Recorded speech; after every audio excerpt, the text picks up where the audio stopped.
Fala turma, bom dia, boa tarde, boa noite, não sei a hora que vocês vão estar assistindo essa aula.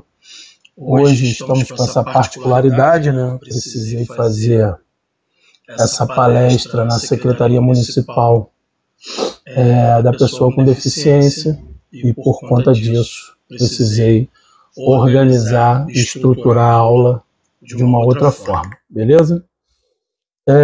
Na última aula a gente falou de déficit social, aprofundamos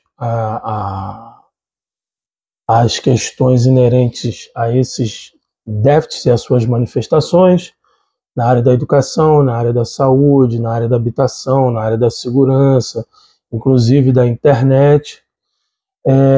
Foi passado para vocês um trabalho para vocês entregarem hoje, que tinha uma relação direta com a pesquisa de alguns indicadores sociais que deveriam fundamentar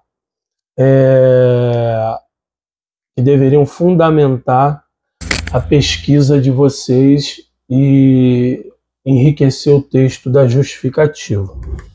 Então, na aula de hoje, a gente vai falar um pouquinho sobre os indicadores, o que são os indicadores, para que eles servem, como eles se organizam. A gente vai entender um pouquinho aí como esse negócio surgiu e por que ele é importante para a educação física, para os projetos sociais e, no caso, os projetos sócio e esportivos. Mas antes, esse pianinho aí para ficar legal a nossa aula, já que ao vivo não dá para fazer isso. Vamos começar com essa imagem, com essa frase: os homens nascem iguais, mas no dia seguinte já são diferentes. Barão de Tararé. Então, assim, é aquilo, no momento da nossa concepção, do nosso nascimento, melhor dizendo, ali naquele momento todos somos iguais, mas dependendo da cor da pele, dependendo do nosso lugar, aonde nascemos, dependendo do nosso gênero e de algumas outras questões, já no dia seguinte, dentro da sociedade, a gente é olhado e percebido de forma diferente a partir dessas singularidades e dessas particularidades que habitam em cada ser. Então é importante a gente fazer uma reflexão sobre isso, sobre essas diferenças que acabam nos acompanhando para o resto da vida, a partir de alguns marcadores, às vezes biológicos e às vezes sociais, que acabam nos distinguindo um dos outros.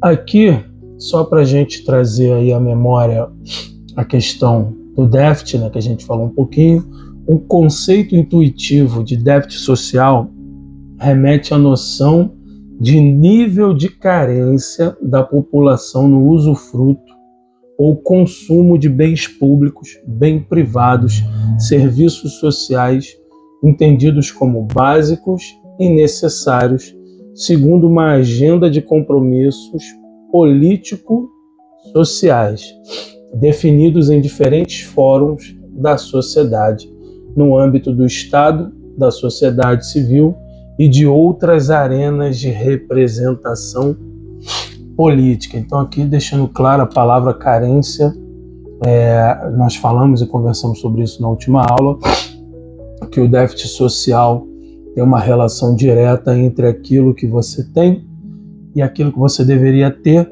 e esse hiato entre um e outro é a carência aqui posta. O déficit social pois, um conceito normativamente construído, definido segundo prioridades, escolhas e compromissos politicamente assumidos no campo da educação, saúde pública, habitação popular, complementação de renda, proteção contra o desemprego e etc. Reparem que aqui são questões que estão diretamente ligadas à nossa Constituição, coisa que também conversamos na última aula. Aqui eu queria fazer com vocês a leitura do artigo 217. Provavelmente essa é a questão de número 9 da nossa prova. Pega esse bizu aí, ó.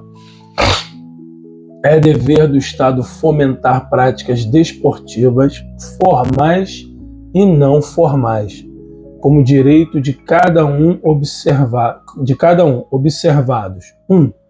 A autonomia das entidades desportivas dirigentes e associações quando a sua organização e funcionamento. A destinação de recursos públicos para a promoção prioritária do desporto educacional e, em casos específicos, para o do desporto de alto rendimento. Até porque o alto rendimento costuma ter patrocínio envolvido, empresas envolvidas, os atletas recebem salário, os clubes recebem dinheiro, as seleções de alguma forma captam recurso também, inclusive de dinheiro público. Então o alto rendimento ele acaba recebendo também incentivos econômicos, por exemplo, do governo, mas não é uma prioridade. A prioridade, dentro da perspectiva da nossa Constituição, está ali entrelaçada com a educação, o esporte educacional e o esporte participação, tema que nós vimos nas duas últimas aulas. O tratamento diferenciado para o desporto profissional e o não profissional. Então aqui de novo ele está enfatizando que há uma diferença no tratamento e na atenção dada para um e na atenção dada para outro.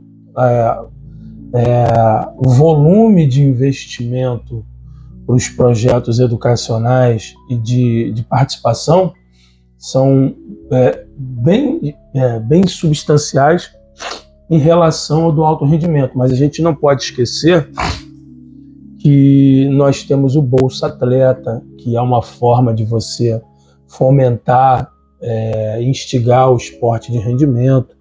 Hoje, inclusive, eu estou gravando esse vídeo no domingo, o governo federal anunciou que vai criar a Universidade do Esporte. Então, não sei ao longo da semana se nós teremos detalhes sobre esse projeto, mas já há uma sinalização de mais um programa voltado para essa questão do alto rendimento e que a gente vai conhecer aí à medida que os dias avancem. Proteção e incentivo às manifestações desportivas de criação nacional, a capoeira, por exemplo.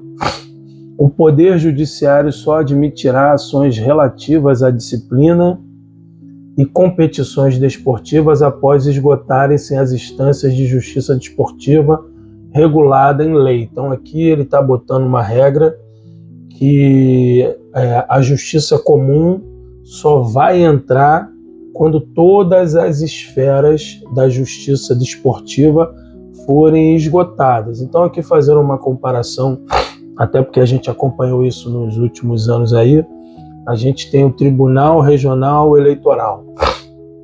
Então ali se julgam as questões inerentes às eleições dos nossos políticos, e quando se esgotam ali todas as instâncias, todas as possibilidades, a gente sobe para a terceira instância na Justiça Comum, que muitas das vezes é o Supremo Tribunal Federal ou o Supremo Tribunal de Justiça.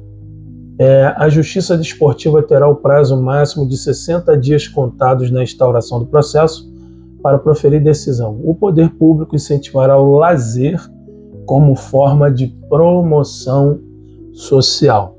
No texto que eu mandei para vocês na última semana, de novo só reforçando isso, a gente faz essa distinção entre o que é esporte educacional, esporte participação, esporte rendimento, ok?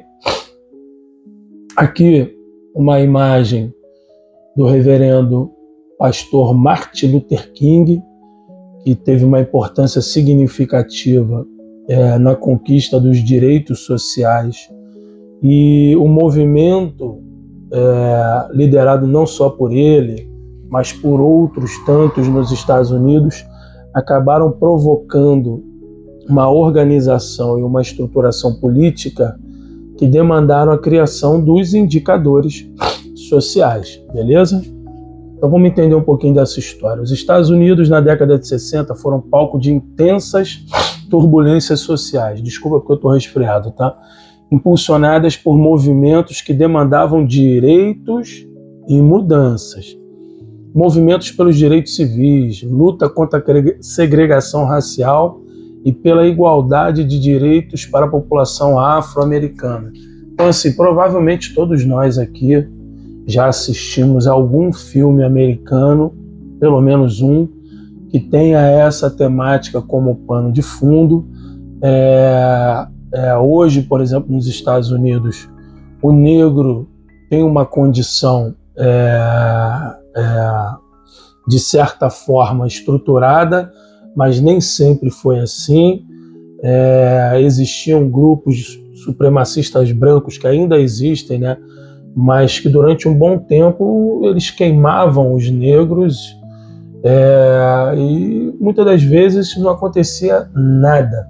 Então houve toda uma movimentação desses grupos afro-americanos para conquistas de direitos. Um outro movimento foi a Guerra contra a Pobreza, iniciada pelo presidente Lyndon B. Johnson, para erradicar a pobreza, que se tornou um foco central de política pública. Então aqui a gente já começa a ver um direcionamento para essa questão dos indicadores. O movimento feminista, que também começava a ganhar força nessa época, questionando a desigualdade de gênero. Então, as mulheres, durante um tempo muito grande, não tinham, por exemplo, direito a voto. Em determinadas sociedades, não podia trabalhar, não podia estudar. E várias conquistas que as mulheres tiveram ao longo dos séculos, se eu posso assim dizer, foram fruto de lutas, e no século XXI, através da organização dos movimentos feministas. O movimento ambiental despertava a consciência para questões de poluição e conservação. Então, essas lutas foram sinalizando, foram mostrando, foram revelando realidades sociais de vulnerabilidade de grupos muito específicos, e isso precisava ser mensurado, isso precisava ser medido, isso precisava ser retratado de alguma forma, e começou aí a discussão de como isso poderia ser estruturado. Aí uma imagem que faz menção a Rosa Parks, né, que foi uma militante dos Estados Unidos que lutou contra a segregação racial, que encabeçou um movimento de boicote à questão do ônibus, quando ela se negou a se levantar, por exemplo, de um lugar que era destinado às pessoas brancas.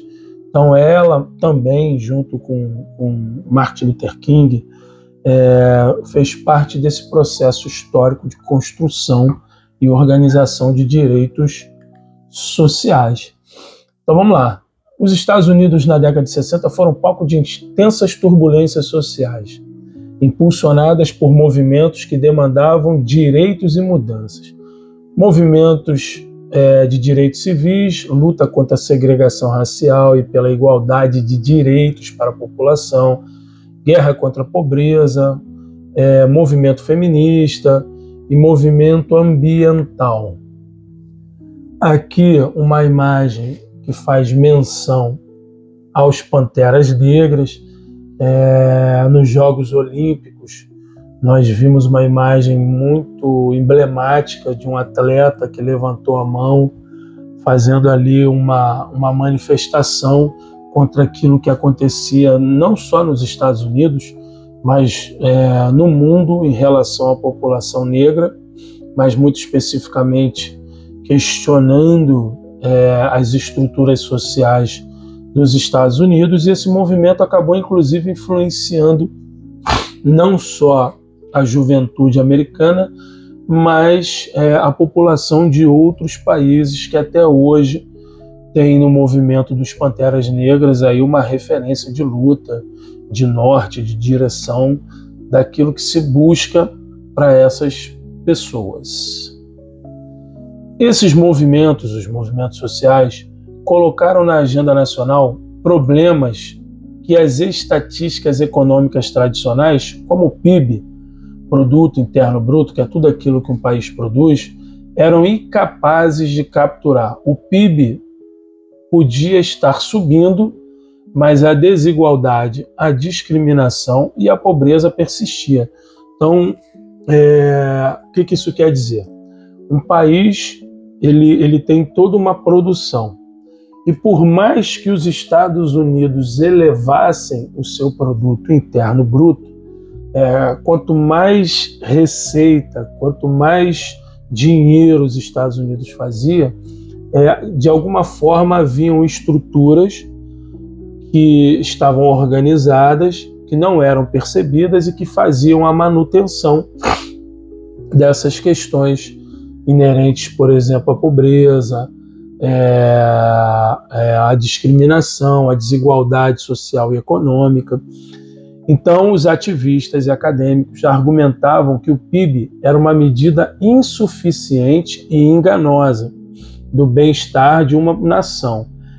Ela media a atividade econômica, mas não respondia a perguntas cruciais. A riqueza está sendo distribuída de forma justa? Qual é a qualidade de vida dos grupos minoritários? Como estão a saúde, a educação, a habitação dos mais pobres? Então, a gente pode pegar o exemplo aqui do Brasil. O Brasil está ali entre as 10 principais economias do planeta, mas em contrapartida é um dos países mais desiguais do mundo, é um dos países que tem a pior distribuição de renda, onde a diferença de quem ganha mais e quem ganha menos é absurda, apesar da gente estar figurando ali entre as principais economias do mundo. Aí uma imagem emblemática, né? De um lado, uma sociedade organizada, com pessoas num padrão de vida específico, e do outro, um território deflagrado, vulnerável, com pobreza, lixo, espalhados. Por que isso está aqui? Vamos lá. O desenvolvimento dos indicadores sociais, aqui está trocada a ordem, a pressão social forçou uma resposta institucional e acadêmica. O termo indicador social ou indicadores sociais ganhou popularidade nesse período. Que período? Ali a época de 1960, 1970. Em 1966, o sociólogo Raymond Bauer publicou o livro fundamental Social Indicador, ou Indicador Social, que propunha um sistema de métricas para avaliar o bem-estar social de forma tão sistemática quanto o PIB avaliava o bem-estar econômico. Então aqui a gente já começa a entender um pouquinho do porquê que surge um indicador fazendo um contraponto ao PIB, que apesar de demonstrar, no caso dos Estados Unidos, uma economia pujante, que não parava de crescer, ao ponto de se tornar a principal potência econômica do mundo, isso não se revertia, por exemplo, na solução de problemas ali de pessoas em extrema pobreza, grupos em extrema vulnerabilidade social, por aí vai. Então, quando ele surge com a proposta desse livro, é para se criar um instrumento de análise para que a gente possa ter um retrato de aspectos sociais inerentes a essa sociedade. Em 1960, sob a influência da guerra contra a pobreza, publica um relatório seminal intitulado Towards a Social Report. Meu inglês não é muito bom não, tá? Este documento foi uma tentativa pioneira de criar um relatório nacional sobre o bem-estar social, similar aos relatórios econômicos usando indicadores para áreas como saúde, mobilidade social e ambiente. Então nós temos um livro que marcou essa mudança, essa virada de chave em 66 e em 69 a publicação desse relatório. A criação de agências. Esse período viu a expansão de agências de pesquisa e órgãos governamentais dedicados à coleta e análise de dados sociais. Então nós temos a publicação de um livro, a organização de um relatório e logo depois a organização e estruturação de agências de pesquisa, fazendo um paralelo aqui com o Brasil, como o IBGE, que fazia e produzia essa análise e esses relatórios das questões sociais do país. Os direitos civis relacionados à discriminação racial, desigualdade de oportunidades, indicadores de desigualdade racial, disparidade de renda, taxa de desemprego por raça, diferença na expectativa de vida, acesso ao ensino superior. Isso tudo foi estruturado e organizado para ser observado. A guerra contra a pobreza, a exclusão social, a linha da pobreza. Lembra que eu falei para vocês ficarem ligados que ia começar a aparecer uma coisa que é muito importante estar no projeto de vocês, que é o índice de Gini. Ele mede a desigualdade de renda. Então é importante que ele apareça tanto no laudo de viabilidade de vocês, quanto no projeto. Taxa de pobreza infantil, acesso a programas sociais, tudo isso começou a ser monitorado nos Estados Unidos. O feminismo, desigualdade de gênero no mercado de trabalho e na sociedade, diferença salarial entre gêneros, representatividade em cargos de liderança, taxa de participação na força de trabalho. Então reparem que os Estados Unidos, e obviamente depois que essa tecnologia social foi organizada,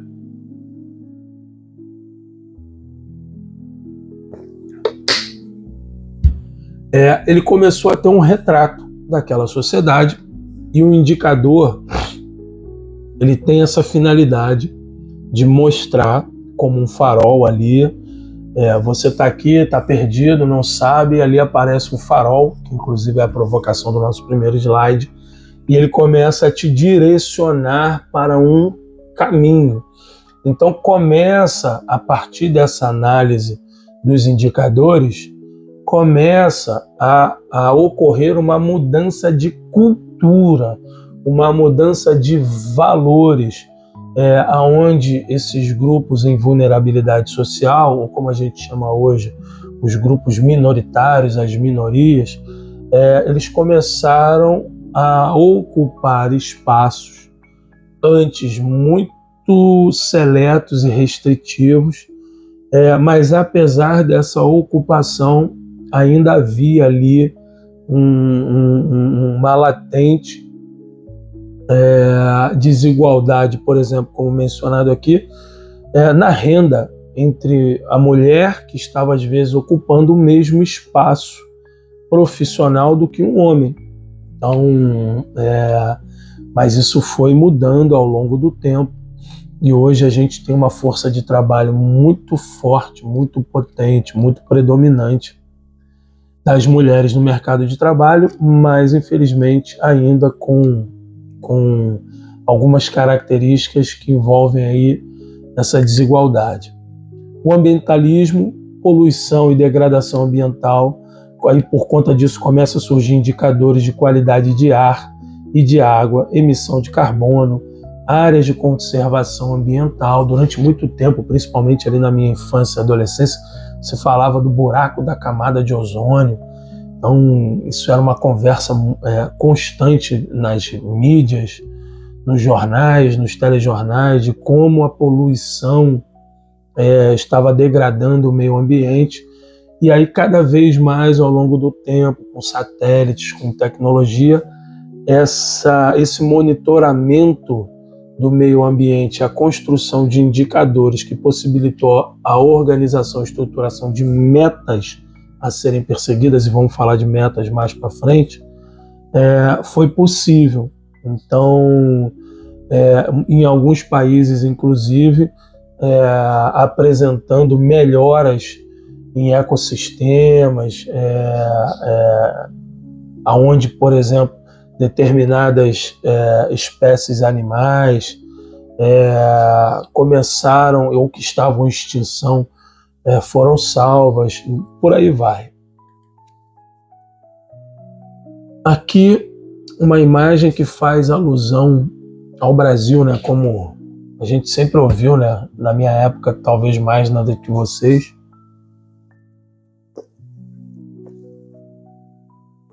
Que o Brasil é o país do futuro. Então aqui uma criança olhando para esse futuro que nunca chega, apesar de todas as potencialidades que o país tem, apesar de ter uma economia pujante, existem aqui no nosso país estruturas, muros, falamos sobre esses muros na última aula, que para uma parcela significativa da nossa sociedade são intransponíveis. Lembra quando a gente falou em uma das nossas aulas sobre mobilidade social, que no Brasil, para você sair de um status de pobreza e migrar, por exemplo, e se tornar classe média, em média você precisa de 9 gerações. Então isso sinaliza, isso demonstra o quanto que o Brasil é um país difícil para você mudar essa estrutura social, e a gente continua olhando para esse país do futuro, num horizonte distante que nunca chega, e é complicado. Vamos lá. No Brasil, muito influenciado por esse movimento que começou nos Estados Unidos, aqui também começa a surgir algumas coisas. A criação de instituições fundamentais como o IBGE, em 1938, foi o passo zero. Sem um órgão central para coletar dados, não há indicadores. Então o IBGE surge com essa missão de fazer essa análise, esse retrato do país, muito influenciado por essas questões que aconteciam principalmente, não só, mas principalmente nos Estados Unidos. O IBGE organizou os censos demográficos, o primeiro sob a responsabilidade do IBGE, em 1940. Começaram a coletar informações básicas sobre a população, informações como educação, trabalho, habitação, que são a matéria-prima dos indicadores sociais. É comum a gente sempre ter histórias muito negativas a respeito da ditadura militar brasileira, mas foi justamente nesse período que a produção estatística social foi sistematizada e ampliada. Então os militares eles tinham e têm essa questão muito organizada, estruturada sobre planejamento, e eles entendiam que uma análise da estatística de determinados setores permitiam a eles fazer investimentos mais corretos, mais direcionados para determinadas questões do nosso país. Então, na ditadura militar, essa questão da sistematização das estatísticas foi muito bem organizada a despeito de todas as questões inerentes aí a esse período que não cabem nessa disciplina aqui. Por que a ditadura militar investiria nisso? O motivo era o planejamento tecnocrático. Os governos militares adotaram um modelo de desenvolvimento baseado em metas e planos nacionais, como os Planos Nacionais de Desenvolvimento, o PNDS. Depois, inclusive, eu recomendo, para quem está se aprofundando e gostando dessa matéria, que estude um pouquinho sobre os PNDS, para planejar grandes obras, projetos industriais e políticas públicas. Era necessário ter dados confiáveis sobre a população. Então, para que houvesse esse investimento faraônico que aconteceu em várias frentes da ditadura militar, era importante ter essas informações organizadas. E aí, a consolidação dessa política de organização dos indicadores como ferramenta para nortear políticas públicas começa a acontecer ali a partir de 1980 e até os dias de hoje, o que nos traz para a nossa disciplina, o que nos traz para a nossa última aula, que era vocês organizarem os principais indicadores sociais e colocarem esses dentro do texto da justificativa do seu projeto, que ainda não é um projeto, é bom enfatizar isso, mas será, porque quando alguém vai executar um projeto e precisa de um patrocínio, principalmente se tratando de um projeto social, é importante justificar por que, por exemplo, uma verba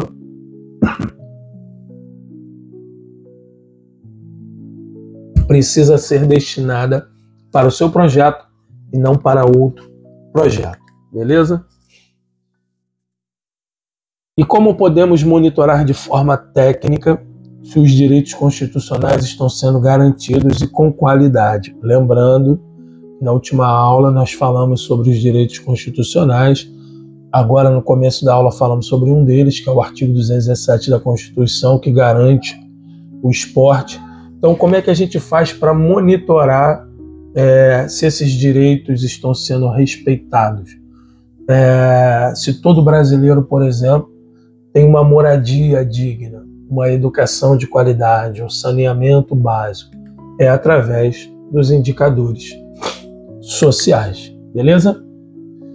E aí, quando a gente fala de indicador social, é a gente pegar um mapa, e nesse mapa você quer olhar uma coisa específica, e para olhar uma coisa específica você vai lá e coloca uma lupa. Essa lupa é um indicador social, que às vezes vai fazer uma análise sobre uma questão macro, nacional, por exemplo, ou às vezes vai fazer uma coisa regional. No Rio de Janeiro nós temos o Índice de Desenvolvimento Social, falamos sobre ele na última aula. Existe um site que você consegue pesquisar isso, por exemplo, que é o Data Rio, que é da Prefeitura do Rio, e, por exemplo, o IDS ele foi desenvolvido e replicado, por exemplo, dentro das favelas do Rio de Janeiro. Então você consegue, inclusive, fazer um comparativo entre uma favela e outra a partir do IDS. Tem um outro que é o IDH, que é o Índice de Desenvolvimento Humano, que eu também disse que é obrigatório aparecer nos projetos de vocês, porque é um indicador internacional, inclusive, e que nos direciona para por alguns caminhos que são importantes para o nosso país e para a humanidade. Já no ZI 2012 diz: um indicador social é uma medida, em geral, quantitativa. Não quer dizer que seja sempre quantitativa, pode ser qualitativa também. Dotada de um significado social, utilizado para quantificar, substituir, operacionalizar um conceito abstrato. Certa vez eu vi um podcast onde um camarada famoso, eu não vou dizer o nome não, porque ele está muito atrelado à questão política, e isso pode gerar debates infrutíferos na nossa aula em algum momento, então eu prefiro não correr esse risco. mas ele diz que a educação brasileira ela é muito ruim. E a pessoa que está sendo entrevistada por ele questiona baseado em que dado ele faz essa análise. Porque, inclusive, num determinado momento ele faz uma comparação com a educação do Brasil com de um outro país. Mas ele tão somente usa a opinião dele, a impressão que ele tem de uma coisa que ali é abstrata. E ela pergunta sobre que dado ele fundamentou essa opinião. E ele diz que é muito chato, assim, você não pode nem conversar mais, você não pode mais dar a sua opinião sobre os assuntos. Assim, você olha, tem uma percepção e não pode dar uma opinião. E aí ela faz uma provocação para ele, que é muito boa, que ela fala assim: eu acho que você engordou na pandemia. Aliás, ela diz: eu acho que você não engordou na pandemia. E ele responde dizendo que engordou. E ela insiste dizendo que ele não engordou. E ele diz que engordou e questiona ela como que ela pode afirmar isso. Ele meio que caiu numa armadilha dela, né? E fala sobre o peso dele e ela faz logo esse questionamento. Tá vendo? Para eu saber que você engordou, para eu ter certeza que você não engordou, você quer que eu me baseie num dado da realidade, que nesse caso é o quê? O peso. Então ele disse que engordou, ela fez uma provocação dizendo que não engordou, ele afirma que engordou a partir do quê? A partir do momento que ele sobe numa balança, ele sabe que o peso dele aumentou por conta disso. Então o indicador muitas das vezes ele vai pegar uma questão abstrata, vai organizar como essa questão abstrata vai ser operacionalizada, como se vai sair dali uma avaliação, para pegar uma questão abstrata e trazer ela para o concreto, para a gente poder olhar para aquela realidade a partir de um dado concreto dela, que muitas das vezes é abstrato, como, por exemplo, a questão da educação. Então, como é que você pode dizer que a educação do Ceará é melhor do que a educação do Rio? Você até pode ter ido numa escola lá, visitado uma escola, ter visto uma escola de excelência, ter vindo numa escola do Rio de Janeiro e achar que por aquilo que você viu lá é o suficiente para você afirmar que aquela escola, que as escolas do Ceará são melhores. Mas você precisa de um dado, que geralmente é o IDEB. A gente consegue fazer essa análise a partir do IDEB, que é o Índice de Desenvolvimento da Educação Básica. E aí ele diz, é um recurso metodológico que informa algo sobre um aspecto da realidade. Falamos sobre isso agora. É um instrumento programático, operacional para planejamento, execução, monitoramento e avaliação de políticas públicas. Então, nesse momento, vocês estão levantando indicadores para organizar o planejamento do projeto de vocês. A partir desse planejamento, baseado nos indicadores, vocês vão organizar a execução. E durante a execução, vocês vão organizar o monitoramento. Vou pegar o projeto que, como eu já falei para vocês, eu sou gerente desse projeto. Que inclusive é da Andi, estou aqui fazendo a propaganda da camisa da instituição. Nós precisávamos, no mínimo, ter 60%, 70% dos alunos da rede pública frequentando o projeto. E como que a gente sabia se a gente estava na rota certa ou não? Monitorando mês a mês as fichas de inscrição com a entrega da documentação. Então, qual era o documento? Uma declaração da escola. Na declaração da escola, a gente sabia se esse aluno era oriundo ou não da escola pública. O projeto bateu 99% dos alunos da escola pública. E à medida que um projeto fecha, você vai olhar esses indicadores e ver se houve melhora. Aí está aqui o último ponto. avaliação de políticas públicas para saber se um projeto, uma política pública, ela está, de fato, promovendo aquilo que ela disse que promoveria ou não. E a gente consegue fazer isso a partir da análise dos indicadores. É importante ressaltar que os indicadores sociais se prestam a subsidiar o quê? As atividades de planejamento público e a formação de políticas públicas sociais nas diferentes esferas do governo. Lembra que a gente falou sobre plano setorial? Que, por exemplo, o governo federal ele se divide em ministérios. Ministério do Trabalho, Ministério do Meio Ambiente, Ministério da Educação, Ministério do Esporte.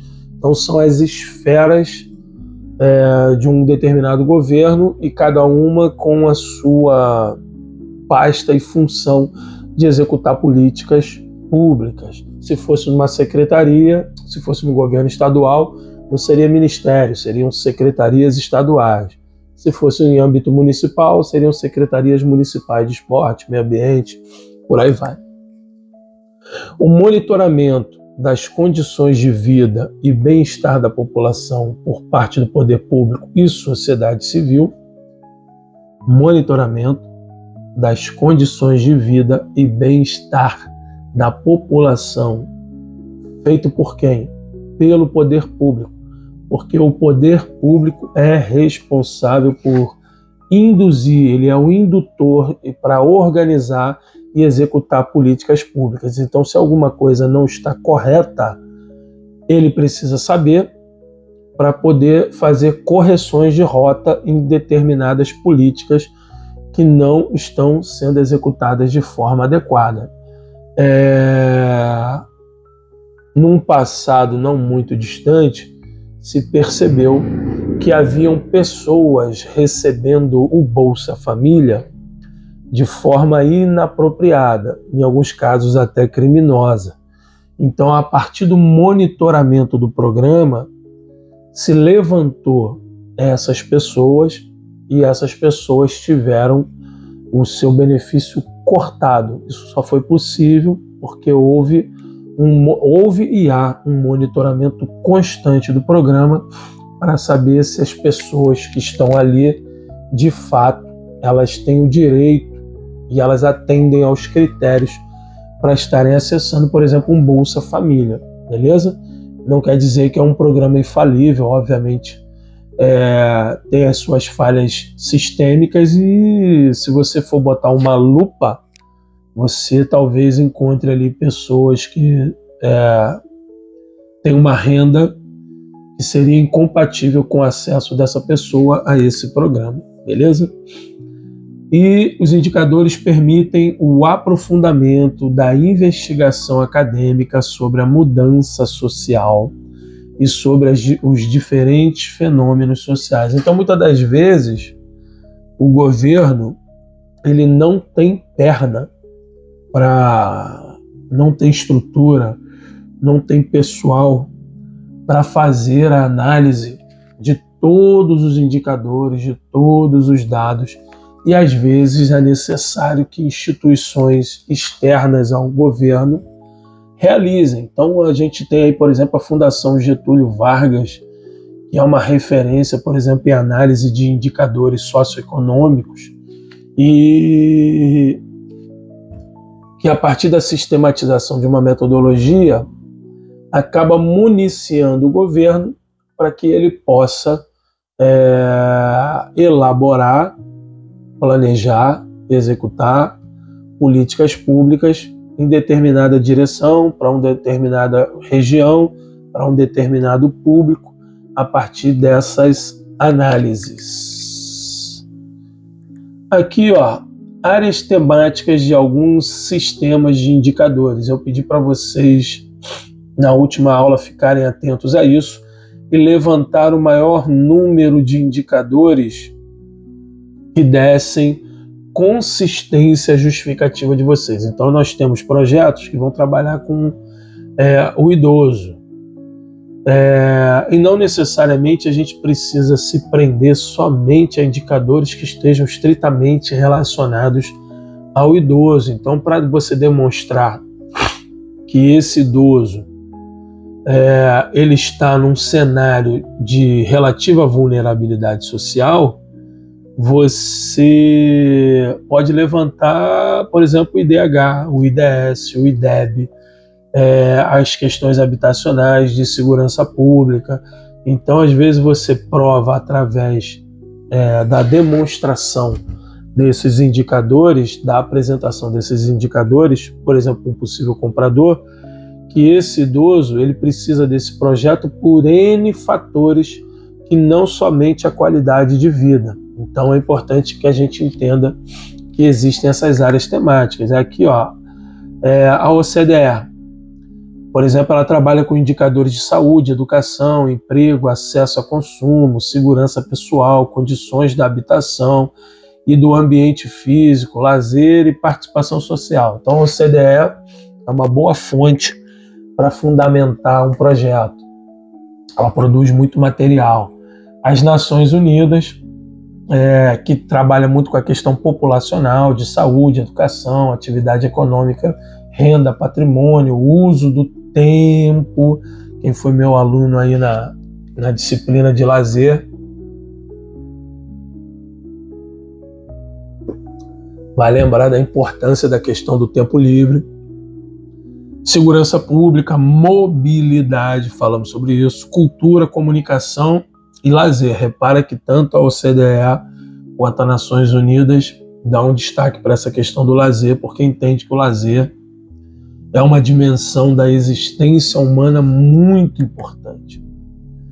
Habitat, que trabalha com a questão do uso do solo, habitação, meio ambiente, desenvolvimento socioeconômico e transporte urbano. Classificação temática dos indicadores, demográfico, educação, saúde, mercado de trabalho, qualidade de vida, habitação, infraestrutura urbana, segurança e justiça, renda e pobreza, meio ambiente. Então tudo isso daqui, para todas essas classificações, existem indicadores. E você pode estar se apropriando desses indicadores, principalmente agora no laudo de viabilidade. Quer ver?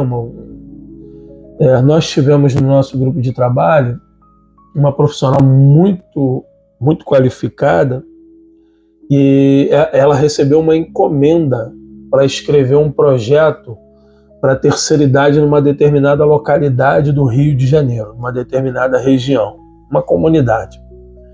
E aí ela escreveu tudo, o projeto ficou lindo, maravilhoso. Acho até que a gente conversou isso, se eu não me engano, na primeira aula ou na segunda. E na hora de executar o projeto, a quantidade de idosos naquela localidade não atendia ao investimento e ao planejamento do projeto.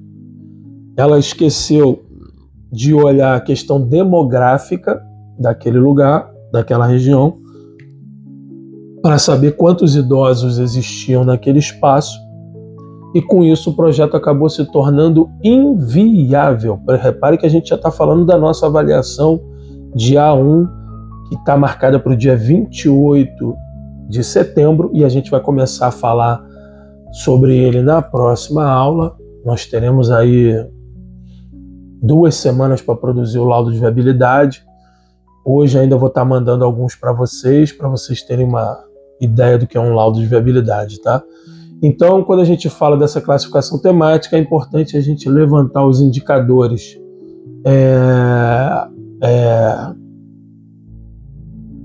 referentes a esses temas aqui para fundamentar o nosso projeto. Por exemplo, quantos idosos ainda precisam estar atuando no mercado de trabalho porque a renda dele é insuficiente para comprar os seus remédios, para sustentar o filho e o neto que muitas das vezes ainda mora com ele. Então tem esse quadro no nosso Brasil, isso é analisado, isso tem a ver com o mercado de trabalho. Isso afeta, por exemplo, diretamente a qualidade de vida, a saúde desse idoso. Então, reparem que tudo isso está correlacionado. Quando a gente vai aqui em renda e pobreza, se você tem um idoso que precisa estar no mercado de trabalho porque a sua renda não é suficiente para custear, por exemplo, os seus remédios, os seus tratamentos, nós estamos aqui com um público com algum nível de vulnerabilidade social que pode colocar ele aqui na classificação de pobreza. Como é que o teu projeto, por exemplo, pode estar de alguma forma auxiliando nessa questão? Você só vai saber se você fizer essa análise a partir do indicador que você escolheu, ou dos indicadores, né? Aqui, isso aqui é importantíssimo, principalmente na hora que vocês começarem a pensar numa coisa chamada orçamento. Quando você faz a análise dos indicadores, eles vão mostrando o caminho que o seu projeto tem que seguir, quais são os profissionais que você vai precisar. Nunca é só o profissional de educação física. Vou pegar o exemplo lá do meu projeto: assistente social, nutricionista, psicólogo, profissional de educação física e o estagiário de uma universidade ou de uma faculdade de educação física. Então, quando você sabe a direção que você vai seguir no projeto, isso não só no projeto social, tá? Se você pretende abrir uma academia, um box de CrossFit, você precisa estar atento para essas questões aqui, Eficácia é um indicador ali que diz para você, é uma forma de você organizar para evitar desperdícios de recursos. Então, como que você pode ofertar um serviço ou um produto de qualidade e como que na oferta desse serviço ou desse produto você tem o menor número, ou você terá o menor número de desperdício possível. Então, aqui, os objetivos de desenvolvimento sustentável. Aqui é importante a gente tomar cuidado com uma coisa, que algumas pessoas, quando começam a estudar e pesquisar isso aqui, elas confundem isso com os objetivos do milênio. Os objetivos do milênio eram objetivos traçados para serem alcançados até 2015. Os objetivos de desenvolvimento sustentável são objetivos projetados e organizados para serem perseguidos e alcançados em 2030.